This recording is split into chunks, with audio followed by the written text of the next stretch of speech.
With this virus causing all my outside activities to be cancelled, I now have a lot of free time.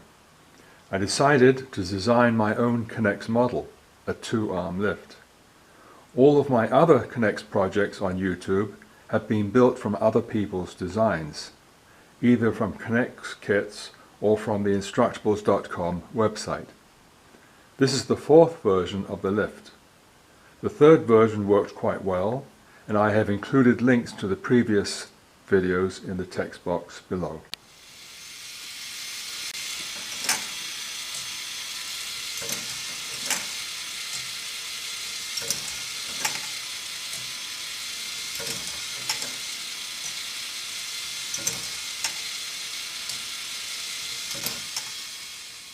In this model I have made several changes from the previous version that I've got on YouTube.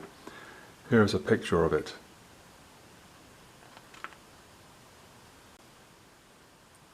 The first and most obvious change is that I have adapted the output ramp to just a normal ramp and not something that drops the balls down into there. The second change was that I widened the frame from a blue connector to this yellow connector width. Next thing I did was add some extra supports on here, and the same on the other 2 sides, and I just removed this little piece here to give it a nicer look. Makes it a lot more stable now. It doesn't shake as much as it used to. Wasn't needed, but I gave it a try.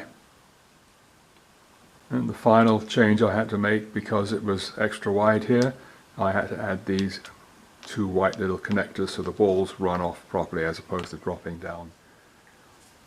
I also changed the entrance a little bit because of the extra width. Instead of just the plain Y connectors here, I added these 5 clips so that the balls stop there. I also changed this to make it a little bit more stable so that it doesn't shake back and forth.